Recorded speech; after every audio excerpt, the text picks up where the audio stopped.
Hi, MLA Pete Guthrie here. On May 1st, Justin Trudeau introduced his ideologically driven gun ban. And in anticipation of speaking to a motion on the topic in Alberta's legislature, I wrote a piece, but I didn't get an opportunity to deliver it. And perhaps I'll get a chance in the future, but I think it's important to speak out because the power-hungry Trudeau agenda is threatening to the freedom of individual Canadians. So, let's get started. Perhaps the most vital responsibility of government is to protect its citizens. And COVID-19 is a prime example of that. Facing an unknown virus, having limited information from Communist China, a country that clearly withheld critical information from the international community, governments around the world had to make tough decisions regarding the health and safety of its citizens. The well-being of those individuals, their families, their communities was paramount, or at least it should have been. In the wake of thousands of people dying around the world, and with panic of the unknown from this pandemic, there are measures that should have been taken quickly. In Taiwan, they immediately cut ties with the socialist Marxist Chinese regime and stopped all traffic from China. Our Prime Minister did not do that. Justin Trudeau and his team held on to their ideology about open borders. They said it was discriminatory and racist to shut down border traffic. Even after every province in Canada had called a state of emergency, the Justin Trudeau government continued to allow international travel without restrictions, quarantine, or any health screening. Trudeau continued to allow hundreds of illegal foreign nationals to cross the border at Roxham Road every day without adequate health measures being taken. These decisions allowed the pandemic in Canada to spread and increase the country's mortality rate significantly. If the federal government had acted as other successful nations had, thousands of lives could have been saved. Thousands perished unnecessarily because of this Prime Minister's ideology. In Canada, we now have over 5,000 COVID-related deaths in a matter of a few months. And sadly, there will be many more to come. In 2018, Canada had 249 gun-related homicides, with a large percentage from illegally owned firearms. Justin Trudeau had the opportunity to save 10, 20, or even 30 times this amount of people around the pandemic, but he refused to act because it was not in line with his ideology. And now, a misguided Trudeau is at it again, making criminals of tens of thousands of Canadians overnight without adversely affecting even one single true offender. This virtue-signaling Prime Minister is using the tragedy in Nova Scotia to implement his ideologically driven political agenda to steal private property from law-abiding citizens. What happened in Nova Scotia is indescribably tragic, and I can't imagine the pain that is felt by those families from this senseless act. But the removal of legally purchased, registered guns by licensed owners would have no effect on what happened in Nova Scotia. In fact, the Prime Minister and the Liberal government have paid little attention to the actual issues surrounding this incident. What happened in Nova Scotia utterly defines the problem. The shooter was an individual that illegally possessed weapons, had a criminal history, a history of violence and domestic assault, one of substance abuse, and showed signs of mental illness.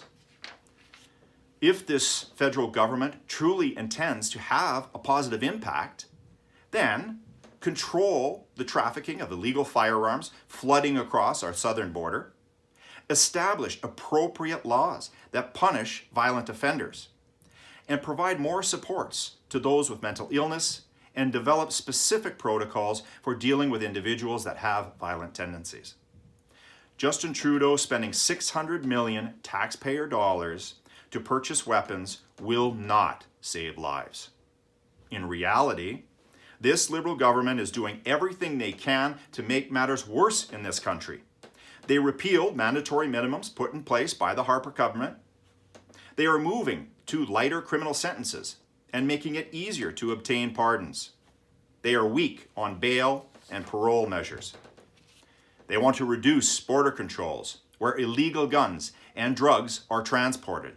And they refuse to move against gangs and organized crime that are at the forefront of the illegal arms trade in Canada. This abandonment of responsibility to Canadians has left victims and survivors awestruck. And a large part of why the Liberals do this stems from their belief that all criminals are reformable, and they are better out in society rather than in prison where they belong. And you see it in their actions. They send child murderers to healing lodges. They give $10 million to terrorists. The Prime Minister protected himself from potential legal issues around SNC. Bill 75, that was introduced in 2018, reduced the sentences on a variety of serious, unjustifiable offenses. The Liberal actions confirm they are soft on crime. And this gun ban does nothing to put real criminals behind bars. You know, Ronald Reagan stated it best: those who seek to inflict harm are not going to be fazed by gun control laws. So ask yourself, do you believe that individuals must be held accountable for their actions? Do you believe that those who commit violent crimes should be allowed to walk around loose in society as the Liberals would have? Or should we prioritize protecting our communities, our families, and our children? The Liberals call this a common sense law, but in reality, it is complete nonsense. It is estimated that about 1/3 of gun owners will actually submit their possessions in this so-called buyback of products, by the way, that the government never owned in the first place, so I'm not sure how you buy that back. So apparently, the federal government will be required to send officers to forcibly remove private property from the remaining 2/3 of these gun owners. It's interesting. In the wake of COVID-19, gun and ammunition sales escalated. So, why do you think this is? It's because people wanted to protect themselves. And observing the recent deterioration of accountability in society, they became fearful. Fearful that there would not be adequate enforcement to defend their families, and they did not trust this federal government to protect them. And how can you blame them? We just had blockades across this country that saw criminals commit federal crimes without resistance. These culprits burned locomotives and they sabotaged railway tracks, causing derailments. Acts of domestic terrorism that went unchecked and unpunished by the Trudeau government. Warren Buffett pulled out of a $9 billion LNG investment in Quebec, citing political unease about investing under these very Liberals. And to further complicate matters, there was a discussion on releasing the most dangerous federal prisoners into society because of COVID. So, people legally acquired arms and are now criminals in the eyes of Justin Trudeau and his Liberal government. It should be noted, by the way, that military-grade weapons have been banned in Canada since 1979. Justin Trudeau's ban on assault-style weapons, as he calls them, is based on subjective views on the external appearance and color of the gun rather than its mechanical abilities. He is discriminating based on appearance. It's playing identity politics in the firearms industry.